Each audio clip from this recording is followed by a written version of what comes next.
Bonjour, c'est Gilles de Photoshop Techniques. Vous vous êtes sans doute déjà servi du calque de réglage balance des couleurs. Mais en avez-vous bien compris tous les rouages, tout son fonctionnement?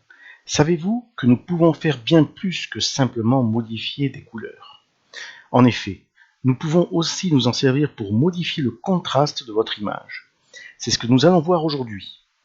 Avant toute chose, n'oubliez pas de vous abonner, cela permettra à la chaîne de perdurer et à cette vidéo d'être vue par bien plus de personnes. Allez, on est parti.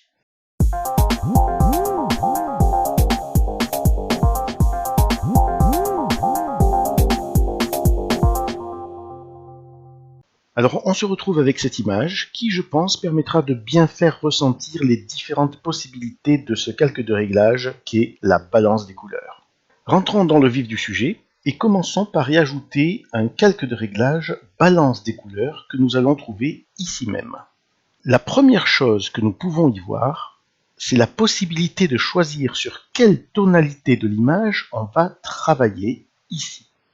Nous pouvons travailler sélectivement sur les tons foncés, sur les tons clairs, ainsi que sur les tons moyens.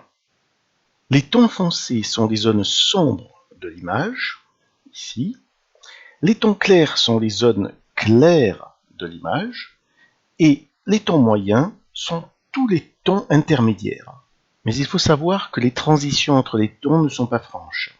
Aussi, quand vous travaillerez sur les tons clairs, vous affecterez en partie les tons moyens, et de même, lorsque vous travaillerez sur les tons foncés, vous affecterez en partie également les tons moyens. Alors nous allons commencer par modifier les tons foncés. Et la seconde chose que nous voyons sur ce calque de réglage, ce sont bien sûr les trois curseurs. Et ces trois curseurs sont basés sur les rouges, les verts et les bleus. Nous travaillons donc dans un mode RVB de la même façon que pour le calque de réglage courbe par exemple, dont vous pouvez tout apprendre également dans cette précédente vidéo. Alors, travailler dans un mode RVB, qu'est-ce que cela signifie? Eh bien, cela signifie que nous pouvons ajouter ou enlever de la lumière rouge, de la lumière verte ou de la lumière bleue. Donc, si par exemple, nous amenons le curseur vers la gauche, vers le cyan, attention, cela ne veut pas dire que nous rajoutons du cyan, comme on pourrait le penser ou le constater sur l'image. Cela veut simplement dire que nous enlevons de la lumière rouge dans les tons foncés de l'image. Et comment savoir que nous n'ajoutons pas de cyan? Voici l'explication.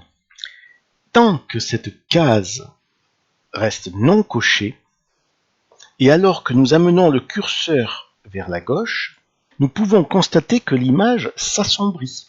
Pourquoi l'image s'assombrit? Pour deux raisons.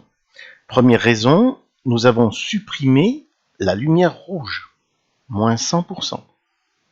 Et deuxième raison, il ne nous reste plus que deux lumières, la verte et la bleue, dans les tons foncés bien entendu. Si vous mixez le vert et le bleu, cela donne quoi? Cela donne du cyan. Et c'est pourquoi votre image vous paraît cyan. Et non pas parce que vous pensez rajouter du cyan avec votre curseur. Vous avez bien compris? Si par exemple, je supprime également la couleur verte, on voit bien qu'il ne me reste plus que la couleur bleue dans les tons foncés. Et nous le constatons dans l'image par les tons foncés qui sont devenus bleus, ici, ici, ici. Alors que l'image s'est assombrie encore plus du fait que nous avons supprimé encore une des trois lumières. Nous pouvons le changer d'une autre manière. Nous supprimons la lumière rouge et la lumière bleue et nous remettons la lumière verte. Il ne nous reste plus que la lumière verte dans les tons foncés. À l'opposé, si nous augmentons la lumière rouge, l'image va s'éclaircir bien sûr et les tons rouges vont augmenter dans les tons foncés. Si j'ajoute maintenant du vert et du bleu, nous obtenons un mélange de ces trois couleurs et l'image s'éclaircit sans changer de couleur. voyez, elle s'est éclaircie sans changement de couleur. Pourquoi? Vous voyez que j'ai augmenté les 3 curseurs à 100%. Donc, on constate que les tons foncés se sont éclaircis. Mais chose importante, j'ai gardé la même balance pour chacune des 3 couleurs. 100, 100, 100. Donc, si nous ajoutons de la couleur avec la même valeur de balance dans les 3 couleurs, cela nous permet de modifier l'éclairage des tons concernés, ici les tons foncés, mais sans en altérer la couleur. Si je remets 50 au rouge, forcément, la couleur change puisque la balance entre les trois est différente. Mais si je change la balance des autres couleurs à 50 également, la couleur reste la même que l'original, juste la luminosité est affectée. Et dans le sens inverse, si je vais vers des valeurs négatives, nous assombrissons les tons foncés, mais la couleur reste la même. Par contre, si nous cochons la case « Conserver la luminosité », nous pouvons changer la balance des couleurs, bien sûr, mais nous conservons la luminosité. C'est pourquoi ici, avec les mêmes valeurs de balance, moins 50 partout, un avant-après, voyez, un avant-après sur l'image n'a aucun effet. Donc, si nous voulons seulement affecter les couleurs, nous cochons la case et nous jouons avec les valeurs des curseurs. Maintenant que nous avons bien décortiqué le concept, nous allons travailler avec notre exemple. Nous allons commencer par ajouter un premier calque balance des couleurs, ici. Nous allons travailler sur ce premier calque sur la lumière. Donc, nous allons le renommer lumière. Cette image est un peu sous-exposée dans les tons foncés. Nous allons corriger cela.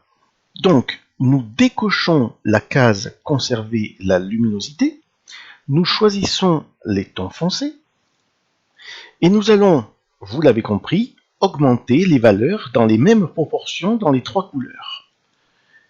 On va essayer avec 40%, avant, après. Cela me convient. Puis nous rajoutons un second calque balance des couleurs, dans lequel nous allons faire des modifications sur les couleurs. Nous l'appelons donc couleur. Et ici, je vais cocher le bouton conserver la luminosité, puisque j'ai déjà modifié l'intensité de la lumière dans les tons qui péchaient par leur luminosité, en l'occurrence les tons foncés. Nous commençons par les tons foncés.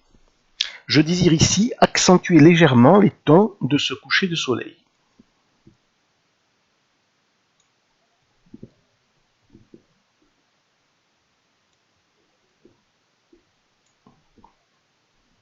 Avant, après. Pour ma part, ces valeurs me conviennent.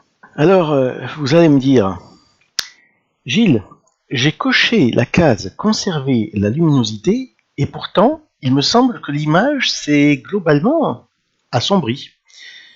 Oui, c'est vrai, l'image s'est assombrie. Pourquoi? Chaque couleur a sa propre luminance. C'est pourquoi, même en cochant cette case, une légère altération de la luminosité peut se constater en fonction des couleurs que l'on change. Si vous voulez être sûr de ne pas affecter la luminosité de l'image, je vais vous donner une astuce. Il suffit de passer le mode de fusion de ce calque au mode couleur. Vous voyez, on voit la différence. Hop. De ce fait, les modifications sur ce calque n'affecteront que la couleur et jamais la luminosité. Maintenant, nous pouvons modifier les tons clairs. Alors ici, je vais diminuer le bleu et augmenter le rouge dans les tons clairs pour donner au coucher de soleil un aspect plus punchy.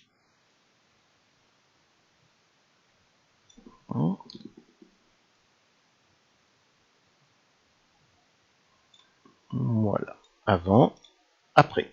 Quant au ton moyen, je vais seulement supprimer un peu de bleu, mais pas grand chose est à modifier à mon goût ici.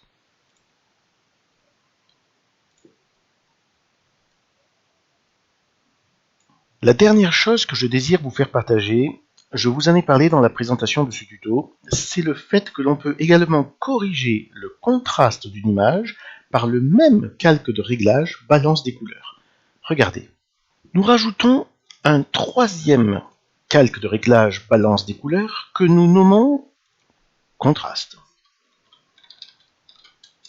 Bien sûr, nous allons décocher le bouton conserver la luminosité, puisque qu'est-ce que le contraste sinon une affaire de luminosité? En effet, donner du contraste à une image, c'est tout simplement éclaircir les tons clairs et assombrir les tons foncés. Alors, à mon avis, cette image n'a pas besoin de rajout de contraste, mais c'est pour vous montrer cette possibilité qu'offre le réglage balance des couleurs. Je vais modifier donc les tons foncés. Moins 10, moins 10, moins 10. Je vous rappelle ici que les valeurs doivent être identiques sur les trois couleurs pour ne modifier que la luminosité et non pas la couleur. Je modifie également les tons moyens. 10, 10, 10, ainsi que les tons clairs, 10, 10, 10. Si nous faisons un avant-après, avant-après, avant-après, nous voyons que l'image s'est contrastée quelque peu. Voilà, nous pouvons affirmer que le calque de réglage balance des couleurs est plus qu'un outil pour simplement affecter les couleurs. Il peut servir à lui seul à retoucher une image, tant à propos de sa couleur, de sa luminosité, qu'à son contraste, en jouant sur bien des paramètres. C'est un de mes outils préférés pour colorer une image, c'est-à-dire pour faire du color grading. Il est très précis et facile à utiliser sur les différents tons de l'image. D'ailleurs, un avant-après de l'image originale suffit pour vous en convaincre. Regardez. Avant, première image originale sans retouche. Après, même sans le contraste. Avant, après. Avant, après. Voilà, ce tutoriel arrive à sa fin. Si celui-ci vous a permis de découvrir un outil peu connu de Photoshop, n'hésitez pas à cliquer sur le pouce et ou laissez-moi un commentaire. Essayez-vous à cet outil avec diverses images, modifiez, réessayez, expérimentez. Quant à moi, il ne me reste plus qu'à vous souhaiter de jolies retouches et à vous dire à très bientôt pour de nouvelles aventures artistiques. Salut!